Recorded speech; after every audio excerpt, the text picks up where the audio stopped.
Para partir, me gustaría si pudiéramos buscar juntos Lucas capítulo 2, versículos del 8 al 20. Vamos a seguir nuestra serie de sermones llamado Metanarrativa, hoy con un particular tema que va a encerrar un poco todo este plan metanarrativo. Así que ayúdame por favor a buscar Lucas capítulo 2, versículos del 8 al 20. Dice así: había pastores en la misma región que velaban y guardaban las vigilias de la noche sobre su rebaño. Y he aquí se les presentó un ángel del Señor. Y la gloria del Señor los rodeó de resplandor y tuvieron gran temor. Pero el ángel les dijo: no temáis, porque aquí os doy nuevas de gran gozo, que será para todo el pueblo, que os ha nacido hoy en la ciudad de David un Salvador, que es Cristo el Señor. Esto os servirá de señal. Hallaréis al niño envuelto en pañales, acostado en un pesebre. Y repentinamente apareció con el ángel una multitud de las huestes celestiales, que alababan a Dios y decían: gloria a Dios en las alturas, y en la tierra paz, buena voluntad para con los hombres. Sucedió que cuando los ángeles se fueron de ellos al cielo, los pastores se dijeron unos a otros: pasemos pues hasta Belén, y veamos esto que ha sucedido, y que el Señor nos ha manifestado. Vinieron pues apresuradamente y hallaron a María y a José y al niño acostado en el pesebre. Y al verlo, dieron a conocer lo que se les había dicho acerca del niño. Y todos los que oyeron se maravillaron de lo que los pastores les decían. Pero María guardaba todas estas cosas, meditándolas en su corazón. Y volvieron los pastores glorificando y alabando a Dios por todas las cosas que habían oído y visto, como se les había dicho. Esto es la palabra del Señor, como dice nuestro pastor, alimento para nuestras almas. Así que vamos a orar para empezar este tiempo. Señor, estamos delante de tu presencia. Tú eres un Dios vivo, un Dios real, un Dios que ha suplido todas nuestras necesidades, Señor. Y nos has beneficiado, Señor, nos has bendecido con tantas misericordias. En este día, Señor, estamos delante de tu presencia, humildes, pidiendo tu guía, pidiendo, Señor, que por medio de tu palabra tú dirijas nuestras vidas, Señor. Y que tú, Señor, también dirijas mis palabras, Señor, a través de este sermón. Yo como un vaso frágil, Señor, lleno de tu gracia y tu misericordia. Bendice este tiempo, Señor. Oro por esta congregación, por mis hermanos. Anímales, Señor, a través de este sermón. Y que seas tú hablando a sus vidas y no yo. En el nombre de Jesús, amén. Amén, mis hermanos. Bueno, quería partir este sermón contándoles una pequeña infidencia. En la pandemia, ya que teníamos todo mucho tiempo en la casa encerrados, a mí hay algo que me gustaba mucho siempre, toda mi vida, y es comer pan. Nunca he podido dejar el pan. Siempre que decían, tienes que hacer dieta, decían, tienes que dejar el pan, yo no podía. Entonces dije, voy a hacer mi propio pan. Y empecé a buscar algunas recetas de YouTube, algunos por ahí personajes conocidos que daban recetas, y empecé a elaborar de repente, de vez en cuando, mi propio pan. Y aprendí a hacer pan amasado, después me sofistiqué un poco más, ciabatta, focaccia y cosas así, para entretención de nosotros, pero también como una recreación dentro de todo el tiempo que teníamos encerrado con Trini allá en Santiago. Y me empecé a dar cuenta que esto me gustaba mucho. Entonces empecé a tomar, cuando tenía tiempo, empecé a tomar esto como un pasatiempo y me empecé a dar cuenta que habían cosas que me gustaban del proceso. Por ejemplo, el olor a la masa, el olor al agua con la harina y salía ese olorcito, me encantaba. Y empezaba a disfrutar mucho el proceso. Después cuando uno está preparando el pan, había que dejar reposar, tener tiempo de espera. Ahí se probaba mi paciencia claramente, mi ansiedad también. Pero después me empecé a dar cuenta que había algo más rico que eso. Y era cuando el pan ya estaba en el horno y empezaba a salir olor a pan. Eso era exquisito. Y eso ya, las papilas gustativas empezaban a actuar más, ya se me hacía agua la boca y empezaba, que pasen luego estos 20 minutos, porque quiero comer pan. Hasta que ya por fin veíamos que el pan estaba listo y lo sacábamos.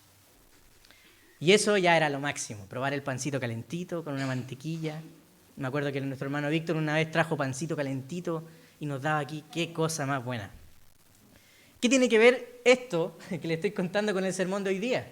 Tiene mucho que ver, porque en esta serie que hemos hablado de metanarrativa, en este resumen, podemos decir que son ingredientes, es un proceso que va revelándose de a poco, ingrediente tras ingrediente, sombra tras sombra, que anuncia una gran verdad, la llegada de nuestro Salvador que acabamos de leer recién. Entonces, esto fue como un proceso exquisito de empezar a tomar muestras de la gracia del Señor. Vimos que pasamos por la creación, pasamos por el Éxodo, hemos pasado por la época de los jueces, como hablábamos hoy día también en la escuela dominical, hemos hablado también de los hermanos o el pueblo de Dios, cómo fue peregrino, ¿cierto? Y el pastor nos contaba hace unas semanas atrás cómo su corazón no estaba puesto en esta tierra, sino que estaba puesto en la Jerusalén celestial. Hacia allá apuntaban.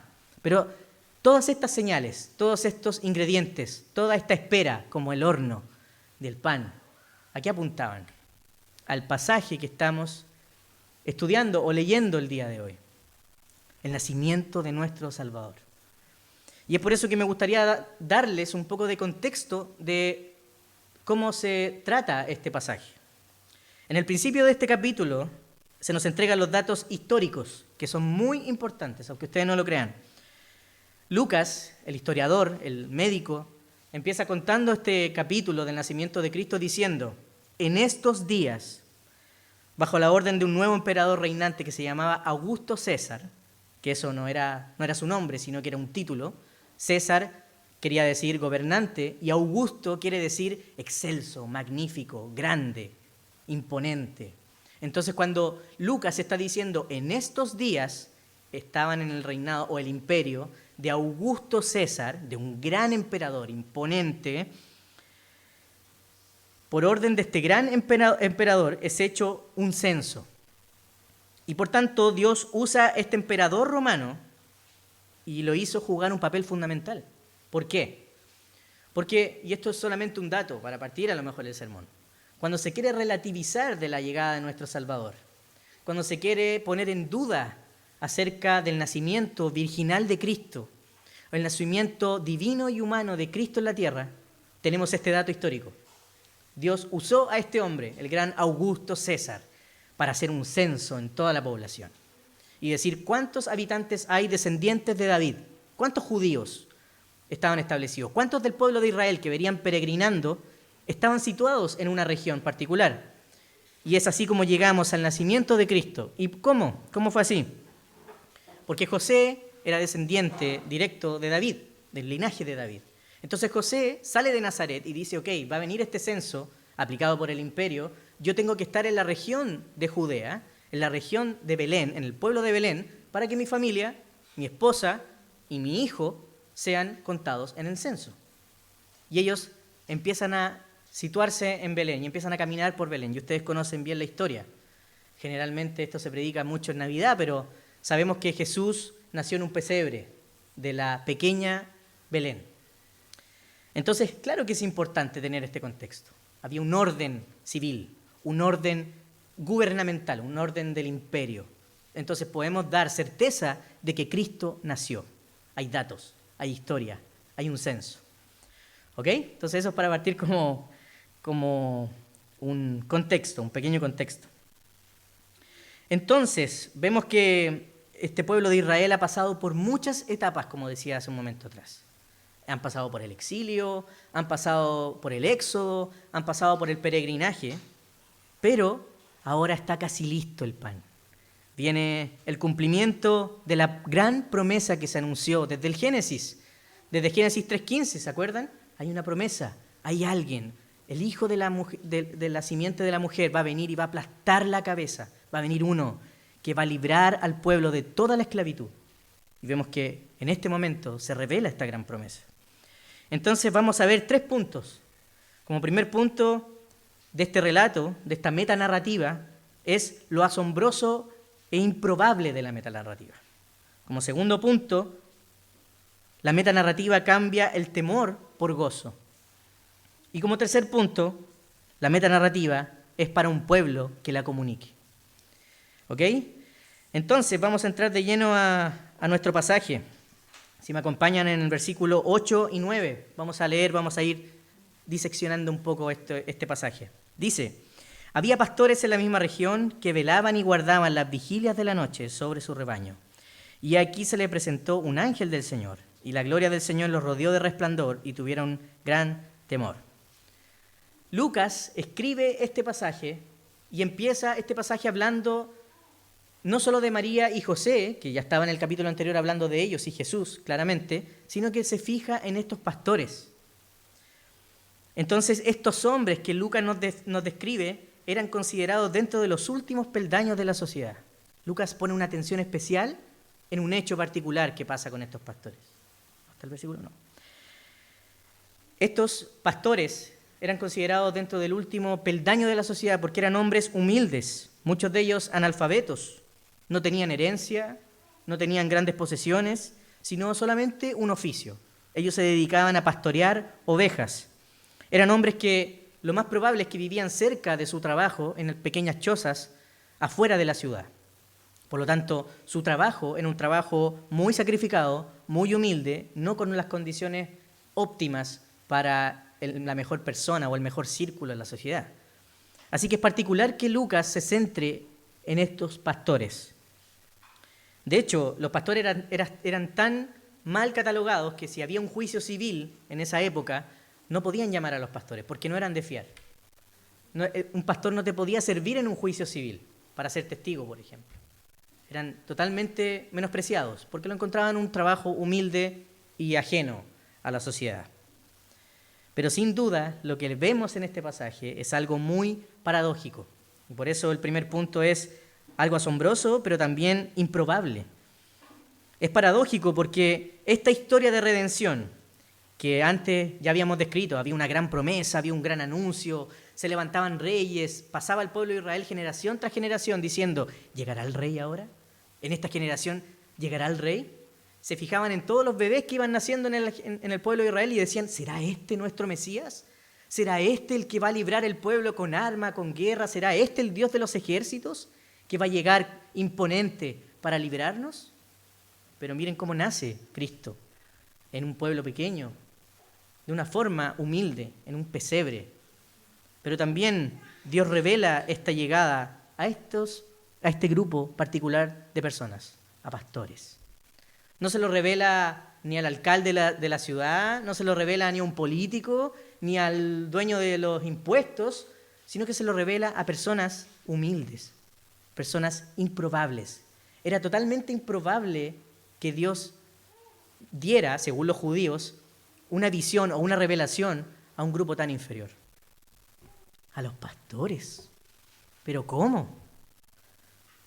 ¿Qué hubiésemos hecho nosotros, por ejemplo, si se anunciara que ahora hubiese llegado el Mesías? ¿Qué hubiésemos hecho nosotros? Marketing, ¿cierto? El gran anuncio, ya viene, Trini está embarazada de Jesucristo, ¿cierto? Trini está embarazada, entonces faltan 9 meses, solo 9 meses. Compra tu entrada en www.jesus.com, no sé. Quedan solo 3 meses, cupos reservados. Preventa, venta total, no sé. Hubiésemos llamado a las mejores bandas cristianas, ¿cierto? Hubiésemos hecho un gran evento, streaming, etc. Pero Dios escoge en su providencia anunciar esta llegada con algo muy, muy humilde. Lo más impensado, el Salvador de Israel, el gran rey de Israel, van a ser no en un palacio, en un pesebre, donde los animales se acostaban, donde los animales dejaban sus desechos. En ese lugar iban a ser el gran rey prometido de Israel. ¿No es paradójico? ¿No es improbable? El gran rey nacería en un pesebre y la noticia gloriosa que vamos a ver se le daría primeramente a estos pequeños hombres, los que nadie quería, los indeseables, los que no servían para un juicio, a ellos. En Isaías 61:1 dice Isaías una profecía, dice, el Espíritu de Dios está sobre mí para enviar a predicar las buenas nuevas, nótense por favor esto, las buenas nuevas, a los abatidos, a los quebrantados de corazón. Esta promesa y esta profecía de Isaías le está queriendo decir al pueblo de Israel, las buenas nuevas, van a llegar buenas noticias para aquellos que son desechados, para aquellos que son oprimidos, para aquellos que son humillados. Yo vengo a traer libertad a los que están cautivos, dice Isaías. Entonces vemos que Dios en su providencia cumple esta profecía, pero en carne y hueso. Dios mira a este pueblo en Belén, en Jerusalén, cerca de Jerusalén, y ve a estos pastores y dice, ok, ¿a quién le voy a dar esta revelación de que ha nacido el Salvador? ¿A quién le voy a dar esta noticia? A ellos, a los que nadie se fijaría. Entonces esto nos debe, hermanos, animar a nosotros. ¿Por qué? Porque el Evangelio es para ti y es para mí. El Evangelio está a nuestro alcance. No es necesario que podamos mostrar nuestras credenciales, ni nuestro título, ni nuestra gran elocuencia, ni nuestros recursos a Dios, sino que Dios ha querido entregar el Evangelio al alcance de nosotros. La verdadera bendición del Evangelio, o de esta buena noticia, como decía Isaías, es que es para ti y para mí. A Dios no le interesan tus títulos, no le interesan tus grandes capacidades o talentos, no le interesan tus recursos ni cuántos ceros tiene tu cuenta corriente. Porque hemos recibido redención, todos y cada uno de los que estamos aquí bajo la misma condición. Todos nosotros estábamos destituidos de la gloria de Dios. Todos nosotros éramos parte del mismo sindicato, Pecadores Reunidos Fútbol Club. Estábamos todos destituidos de la gloria del Señor, todos, absolutamente. Éramos incapaces de alcanzar salvación, pero Él nos quiso alcanzar. Él nos miró como a estos pastores y dijo, ok, ¿quiénes son los que nunca podrían venir a mí por sus obras? Este pueblo. A este pueblo voy a revelar esta gran noticia. Esto es lo sorpresivo y lo improbable del amor de Dios. Que por aquellos que nunca podrían ir tras Él, Dios quiso ir y rescatarlos. Por eso para los fariseos de esa época era tan controversial el mensaje del Evangelio de Cristo. Cristo empieza a crecer y empieza a predicar el mensaje del reino. Y de hecho en Lucas capítulo 5, 32, no sé si me quieren acompañar, Jesús quiere decir que no he venido a llamar a justos, sino a pecadores. Imagínense para un judío escuchar esto. ¿Pero cómo? ¿Cómo un libertador? ¿Cómo un rey? ¿Cómo aquel que va a venir con la potencia mundial va a venir a fijarse en pecadores si yo estoy cumpliendo toda la ley? El Evangelio jamás fue para arrogantes. Jamás ha sido el Evangelio para que nos enorgullezcamos de nuestras obras. Y eso da para pensar a nosotros. ¿Cuántas veces hemos puesto nuestro yo primero antes de la gracia del Señor? ¿Cuántas veces hemos puesto nuestras obras, nuestro orgullo, nuestro estatus social antes que la gracia y la misericordia de un Dios que te ama tal cual eres, pero no te deja tal cual eres, sino que te renueva y te llama a vida? Estábamos muertos en delitos, en pecados, un pueblo totalmente improbable que hubiese ganado el amor de Dios, pero Dios quiso tomar ese pueblo para llevarnos a su luz admirable. Eso es lo improbable del amor de Dios. Eso es lo sorpresivo del amor de Dios, que no teníamos nada para merecerlo, pero Dios lo quiso entregar para salvarnos, a ti y a mí. Pero vamos al segundo punto. La metanarrativa cambia temor por gozo. Veamos en el versículo 10 y 11 del capítulo 2 de Lucas, dice, pero el ángel les dijo, no temáis, porque aquí os doy nuevas de gran gozo que serán para todo el pueblo, que os ha nacido hoy en la ciudad de David un Salvador, que es Cristo el Señor. Estos versículos son súper importantes. ¿Por qué? Porque si vemos este pasaje y vemos la forma de cómo habló este ángel, lo que se dice es que es muy probable que este ángel haya sido el ángel Gabriel, que habló de la misma forma a Zacarías y a María, con las mismas palabras, no teman, tranquilos, no teman. Pero esto es importante que el ángel diga esto, no temáis. ¿Por qué? Podemos resolverlo en dos puntos. En primer lugar, en el Nuevo Testamento, a lo largo de toda la historia del pueblo de Israel, cuando aparecía un ángel, cuando bajaba un ángel a comunicar algo al pueblo, eso significaba malas noticias. Cuando llegaba un ángel, de hecho, desde el huerto del Edén, cuando Dios expulsa, ¿cierto?, o deja fuera del huerto a Adán y Eva, lo que hace Dios es poner un ángel en las puertas del huerto, con espadas, ¿cierto? Ya, si viene un ángel con espadas, es totalmente imponente. Desde ese momento, para cualquier persona, la aparición de un ángel era símbolo de condenación. Era símbolo de que no, aquí no te puedes meter, aquí no puedes entrar, aquí está prohibido por tus obras, por tus pecados, por tu maldad, etc. Entonces eso en primer lugar. Pero el ángel les dice, no teman, no tengan este temor. No vengo a traer condenación, sino que vengo a traer una buena noticia. Pero en segundo lugar también, me pongo en el lugar de estos pastores. Imagínate trabajando de noche. Aquí en Valdivia me imagino que hay muchos lugares o campos, ¿cierto?, donde no hay luz, un poste cerca, como allá en Villarrica, que se nos cortó la luz anoche y no veíamos nada. Desde anoche estábamos sin luz. Creo que aquí también se cortó la luz. Pero bueno. Pero imagínate, estás trabajando, haciendo turnos con tus amigos pastores, con tus compañeros de trabajo, y de repente, en medio de la noche, aparece una gran luz, un resplandor, dice el pasaje de Lucas. Y Lucas es muy detallista con lo que escribía. Imagínate un resplandor, una gran luz, ¡pa!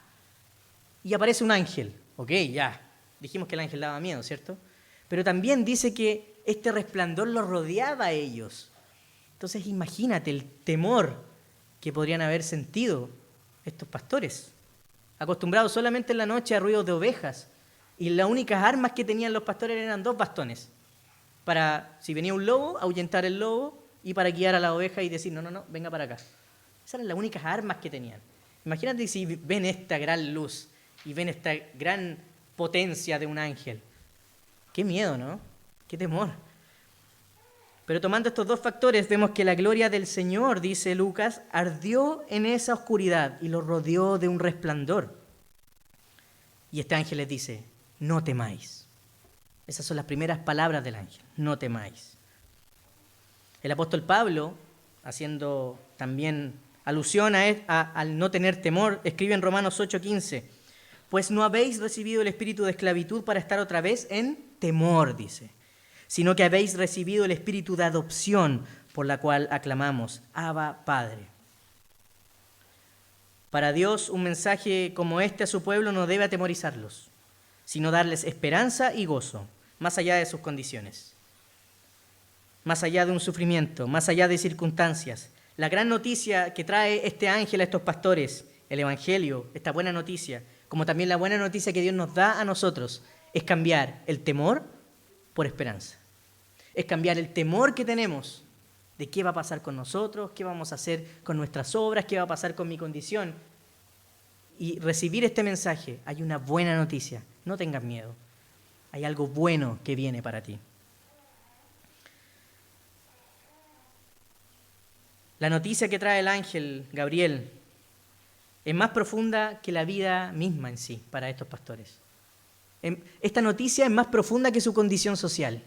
Es más profundo para estos pastores que el estigma social que tenían.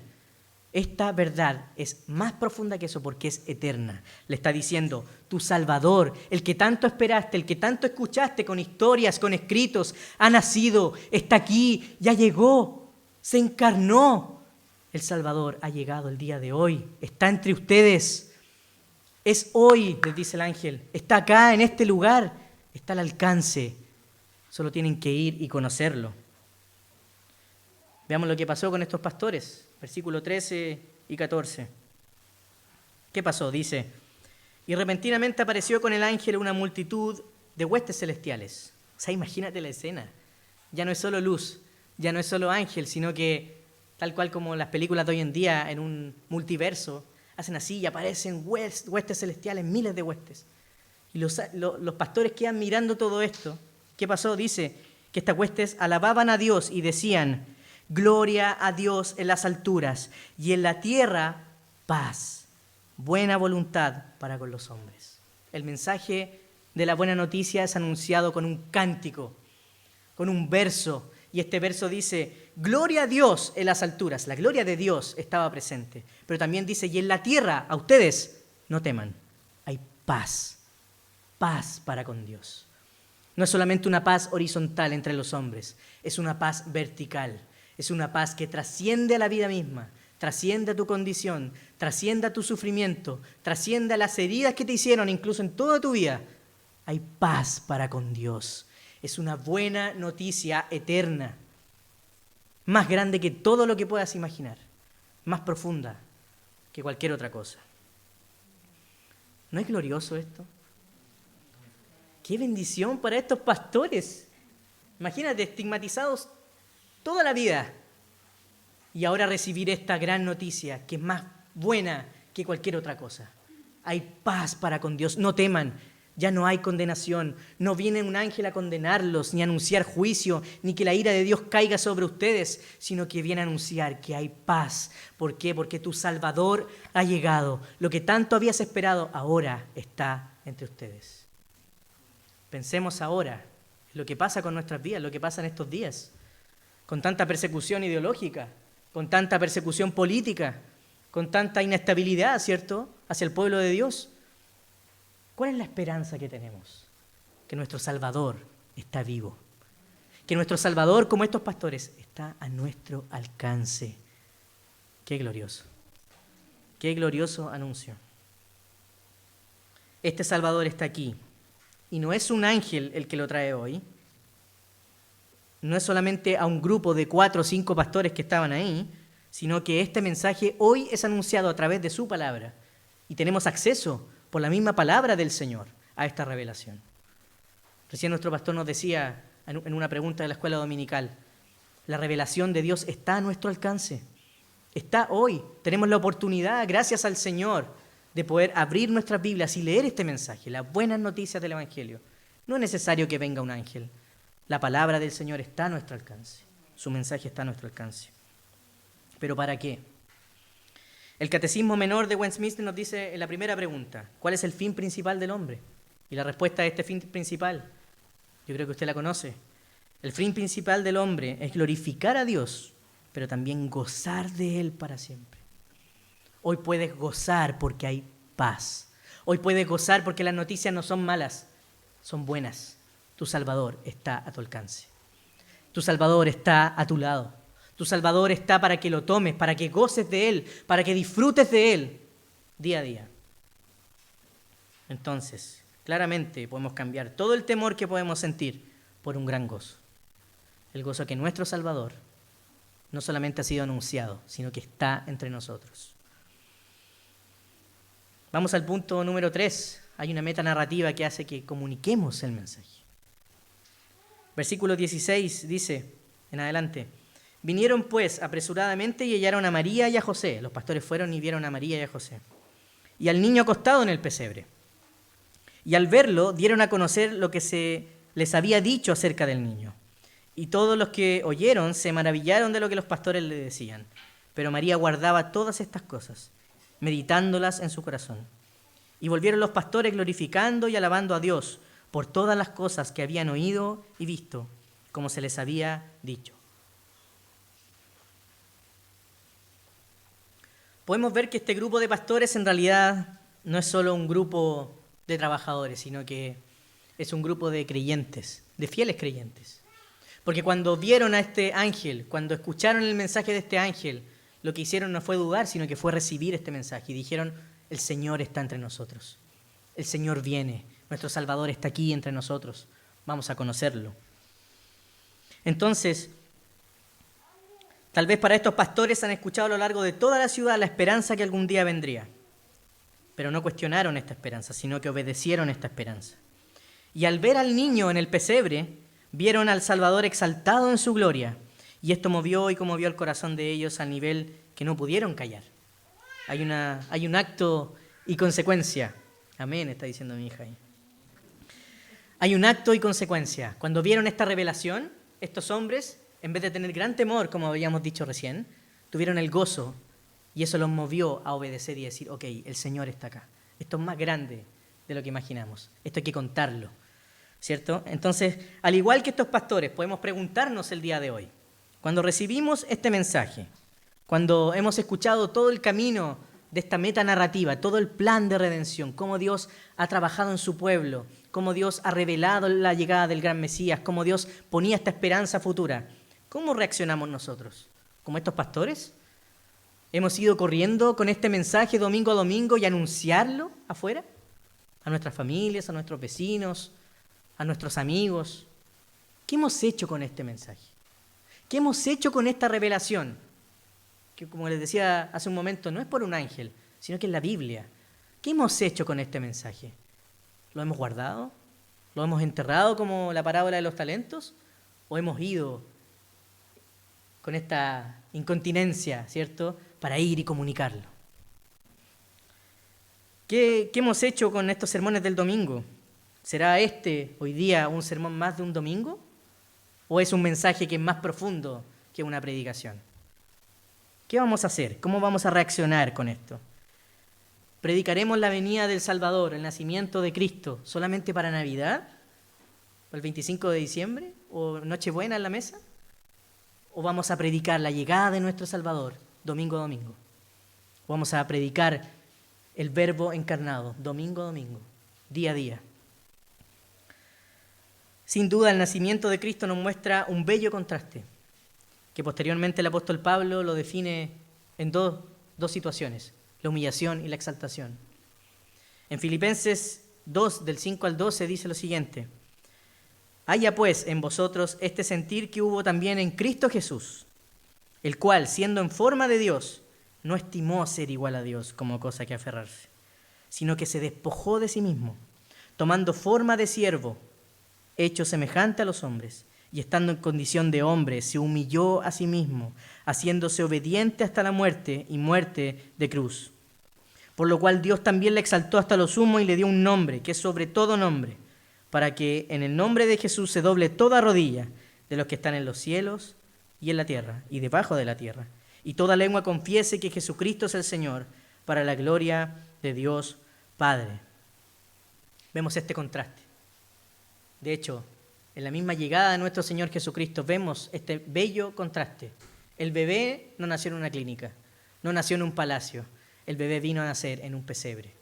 Y vino y se encarnó. Y siendo igual a Dios, no tuvo a qué aferrarse, sino que vino y se encarnó, se humilló. Y tomó cada uno de nuestros pecados. Y la humillación de este niño que nació en un pesebre termina en una cruz, muriendo como un delincuente, muriendo como un pecador, tomando el pecado de toda la humanidad, tomando el pecado del pueblo de Dios y haciéndolo suyo propio, siendo maldito en un madero para morir por ti y por mí. Pero también vemos que después de la cruz está la exaltación de este Cristo. Este bebé ya no está en un pesebre. Jesús ya no está clavado en una cruz, sino que ahora está en lugares celestiales, a la diestra del Padre. Dios lo exaltó por sobre todas las cosas, para que nuestro Salvador no estuviera solamente en un pesebre, para que nuestro Salvador hoy esté en los cielos, aguardando su venida, esperando su venida, esperando el reencuentro con su pueblo. Y hoy podemos decir, mi Salvador vive como Job, está vivo. Mi Salvador siente lo que yo siento. Mi Salvador me escucha. Mi Salvador está en el cielo y está escuchando cada una de mis peticiones. Mi Salvador me conoce. Mi Salvador pasó por todos los sufrimientos que yo estoy pasando. Por lo tanto, tengo esperanza. Él hoy es un Dios vivo, porque Dios lo exaltó por sobre todo. Él es tu Redentor. Él está vivo y está sentado en el cielo, aguardando su segunda venida y su reencuentro contigo. Entonces Jesús es exaltado por sobre todo. La meta narrativa termina en esto. El pan ya se está cocinando, el pan ya salió del horno. Podemos disfrutar de este pan. Y vemos que Cristo también tomó pan y lo partió y dijo, este es mi cuerpo. Pueden disfrutar de él, pueden disfrutar de esta obra vicaria, pueden disfrutar de esta redención. Yo soy partido por ustedes. Las buenas noticias de este ángel son las buenas noticias del Evangelio. Hay paz para con Dios. No sigas trayendo tus obras ante el Señor. No sigas trayendo más resentimiento, no sigas trayendo más orgullo. Trae hoy un corazón lleno de fe y rendido a los pies de Cristo. Él es tu Salvador. Él está cerca. El gran relato de la metanarrativa es que Cristo hoy está a nuestro alcance. Tómate de Él, aférrate de Él, más allá de tu sufrimiento, más allá de tus circunstancias, más allá de cómo quisieras que las cosas fueran. Aférrate del amor y la paz de Cristo. Él es nuestro Rey y Salvador. Y esta, mis hermanos, es comunicar a otros y vivir una metanarrativa. Amén. Amén. Vamos a orar. Señor, qué bendición tan grande hemos recibido. siempre, Señor, domingo a domingo, que es tu palabra. Señor, haznos conscientes del gran mensaje que hemos recibido, la buena noticia del Evangelio, que tú estás cerca, que tú estás a nuestro alcance, que tú en tu infinito amor quisiste venir y rescatarnos y adoptarnos como tus hijos. Oh Señor, qué bello mensaje. Queremos ser conscientes en esta hora, Señor, de tu amor, tu misericordia, tu obra en la cruz, el rescate que hiciste por nosotros, para que lo vivamos, Señor, para que esto no quede, Señor, en solamente un sermón, sino que quede a practicar en nuestra vida, vivir la redención tuya día a día. Saber que somos tu pueblo escogido, saber que todo tu pueblo ha esperado tanto, Señor, un Salvador, y hoy lo tenemos. Oh bendito Cristo, gracias por tu palabra, gracias por la buena noticia del Evangelio, que hay paz para con Dios. Que hoy podemos decir junto con Pablo, Abba Padre, oh Papito, a ti, Señor, entregamos nuestras vidas. Y te pedimos, Señor, que en tu gracia y tu misericordia nos capacites día a día. Yo oro por tu iglesia, Señor, por esta iglesia y por toda la iglesia de Cristo, que nos capacites día a día, Señor, entendiendo el mensaje de la redención, que somos rescatados por amor, que somos rescatados en ti, y que tú, Señor, estás vivo y esperamos y anhelamos nuestro gran reencuentro contigo, nuestro Salvador. Bendice, Señor, este día, bendice, Señor, nuestras semanas, y que este mensaje esté sellado por tu Espíritu Santo en nuestros corazones. En el nombre de tu Hijo Jesucristo. Amén. Amén.